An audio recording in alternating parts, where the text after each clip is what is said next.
साहब ने सारी बातें बताई है। और हमारे यहाँ भी हमारे भाई, बड़े भाई वकील साहब का राहुल, जो दीवानी में अध्यक्ष थे, उनको लंबी बीमारी के कारण हाथ हो गया। मतलब इस बार 6 तारीख को हम लोग 2 सभा करना चाहते थे। हमारे श्रीमती जी का हार्ट अटैक से जो है मृत्यु हो गई। 2 इंसिडेंट हम लोग झेले। उसके बाद तमाम हमारे क्षेत्र के लोगों ने कहा कि तेरही एकदम बहुत अच्छी तेरही कराइए।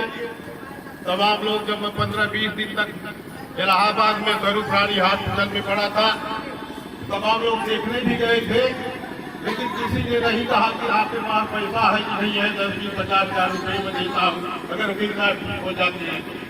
लेकिन उसकी दिक्कत नहीं थी हमको। लेकिन मैं समझदारी की बात करता हूँ हमारे समाज की।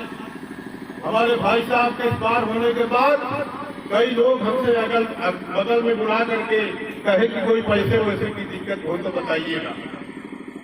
जिंदा रहने के लिए पैसा नहीं हमारे समाज के लोग देते हैं, मरने के बाद नहीं जरूर दे दें। हम जानते हैं इस बात को, हम इस भाषण से दूर रहते हैं।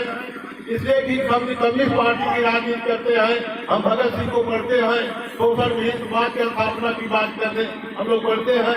ये पाखंड है, ये झूठ है, ये ब्राह्मणवाद हमारे समाज को जो है खोखला बना रहा है। इसलिए हमने तय किया, रामाश्चर साहब को हमने फोन करके बात की है, वो संचालन किए। और हमारे क्षेत्र के तमाम सम्मानित लोग, अधिवक्तागण, तमाम क्षेत्र के लोग एकत्रित हुए।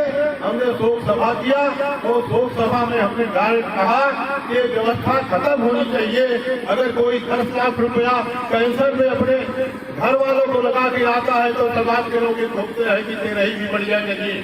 13 दिन के अंदर उसके पास जमीन बेचा है, पैसा है कि नहीं है, कहाँ से लाएगा तेरही करने के लिए। हमारे क्षेत्र के तमाम लोग आए हमारे पास 2 सभा के बाद, भैया हमने 2 लाख कर्जा लिया है, उसका आज तक सूद दे रहे हैं और सूद पे चला जाता है। इसलिए हम कहना चाहते हैं साथियों, ये पाखंड बंद कर दिया जाए। पाखंड के बाद सुरही होती है, उसके बाद पिंडदान होता है, सदियों सदियों तक चलता है खाने का रास्ता। आज हमारे समाज के लोग पढ़े लिखे हो चुके हैं, साइंस विज्ञान इतना आगे हो गया है। अगर आज भी हम अंधविश्वास में रहेंगे, हमारा समाज बहुत पीछे चला जाएगा। इसलिए साथियों, निवेदन के साथ करना चाहता हूँ कि समाज बदलने के लिए लाठियां गोलियां अब खानी पड़ती है। समाज बदलने के लिए तमाम दिक्कतें सहनी पड़ती हैं। कोई कुछ कहेगा, इनके पास पैसा नहीं है तेरही का, इसलिए तेरही नहीं किए। कोई कहा कि करने नहीं चाहते थे, कोई कुछ बोलेगा, बोलने दीजिए। जब आंधी चलती है तो कुछ पेड़ उभरते हैं।